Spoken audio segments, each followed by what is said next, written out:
Continuando o nosso curso de cálculo diferencial integral, nesse vídeo a gente vai falar um pouco sobre algumas funções, mais especificamente sobre funções polinomiais e racionais, que eu chamo de funções essenciais porque são funções que aparecem com bastante frequência em problemas de nosso cotidiano. As próprias funções racionais, elas são compostas por funções polinomiais. Então, uma função polinomial nada mais é do que uma função que tem a forma f de x igual a nx elevado a n mais a n menos 1, x elevado a n menos 1, e os índices vão decrescendo até que eu tenha 1x mais a zero. Onde esses a's, que são os coeficientes de x, são todos números reais quaisquer, e as potências de x têm que ser de números naturais. Então, qualquer função polinomial vai ter como domínio o conjunto dos números reais, independente do grau dessa função. Aí a gente tem alguns exemplos. Função f de x igual a 5, que é uma função polinomial de grau zero, ou que a gente chama de função racional, função constante. A função f de x igual a 2x mais 1, que é uma função polinomial de grau 1, que a gente também chama de função linear. Função f de x igual a menos x² sobre 2 mais 2, função polinomial de segundo grau, ou função quadrática. E aí, função f de x igual a x à quinta menos x ao cubo, que é uma função polinomial de grau 5, porque o que dá o grau da função é a maior potência do x. Observa também que eu não preciso ter todas as potências de x, tá? Então, a gente vai passar por alguns casos particulares. Por exemplo, uma função polinomial constante é uma função do tipo f de x igual a k, onde k é um número real qualquer. Então, qualquer função polinomial constante, ela vai ter como gráfico uma reta paralela ao eixo x e que intercepta o eixo y exatamente em y igual a k. Observa que nesse caso aqui, a imagem da função é composta apenas pelo número real k, porque para qualquer x, f de x sempre vai dar igual a k. Um outro exemplo de função polinomial são as funções de primeiro grau, ou funções lineares, que são funções do tipo f de x igual a x mais b, onde a e b são números reais, e a deve ser diferente de zero, porque se a for igual a zero, a gente volta para a função constante f de x igual a b. Então, qualquer função polinomial de primeiro grau sempre vai ter como gráfico uma reta, que pode ter inclinação positiva quando a é maior que zero, ou inclinação negativa quando a é menor do que zero. Observa que quando a é maior que zero, a gente tem uma função crescente, e quando a é menor do que zero, a gente vai ter uma função decrescente, porque à medida que o x aumenta, os valores de f vão diminuindo. Além disso, a função polinomial de primeiro grau tem como imagem o conjunto de todos os números reais, e esse a gente chama de coeficiente angular, e o b é o que a gente chama de coeficiente linear.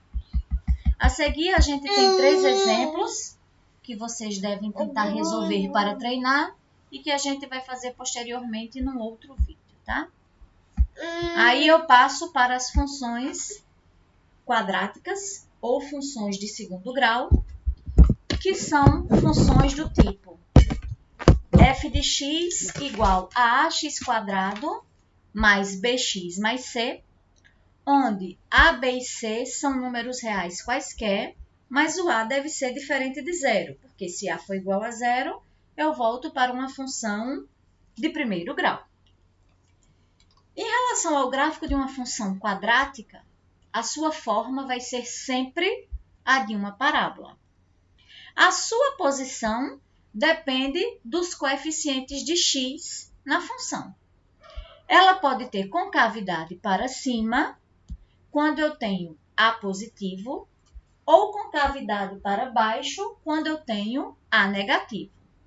Além disso, essa parábola ela pode interceptar o eixo x em 2 pontos em um único ponto ou pode não interceptar o eixo x.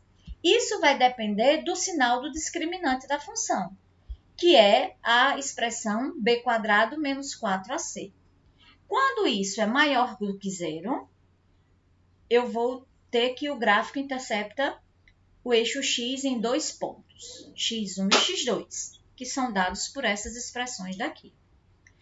Quando b² menos 4ac, que é o que eu chamo também de delta, é igual a zero, ela intercepta o eixo x em apenas um único ponto, que é dado por essa expressão daqui.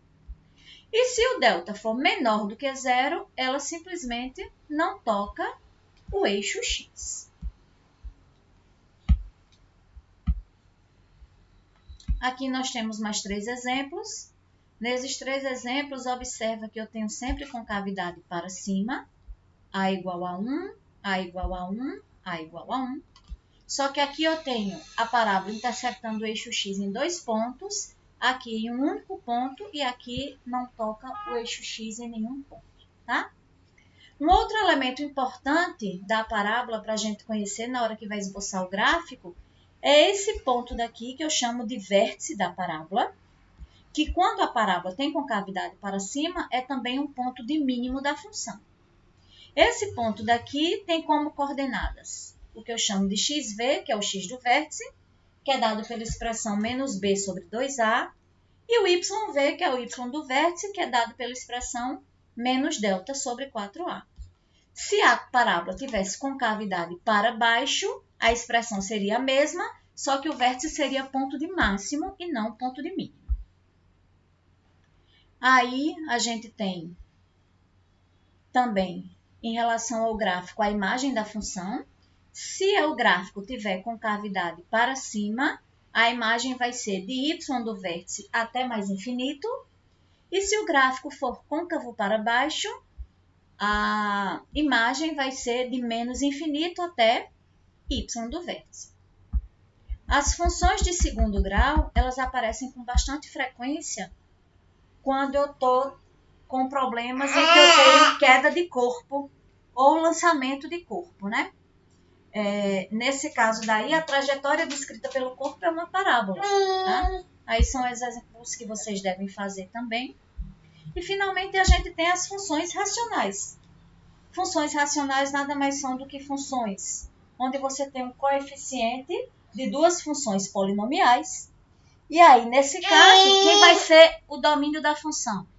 São todos os números reais que fazem com que o denominador seja diferente de zero, tá? Então, aqui a gente tem alguns exemplos. Por exemplo, a função f de x igual a x sobre x mais 4, cuja imagem, o domínio, são todos os reais, menos o x igual a menos 4, porque zeraria o denominador. Tem uma função x² menos 1 sobre x menos 1, cujo domínio seria todos os reais, menos o x igual a 1, que iria anular o denominador, e assim continua para qualquer outra função. Eu sempre tenho que observar o que acontece com o denominador. O denominador não pode ser igual a zero na hora que eu vou determinar o domínio da função.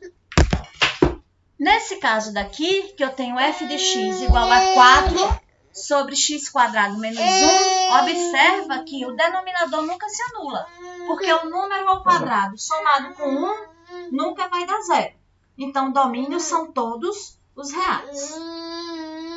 A seguir, a gente tem o gráfico dessas 4 funções, que está colocado aí só para a gente ver que o gráfico de uma função racional, ele não tem uma forma definida, tá?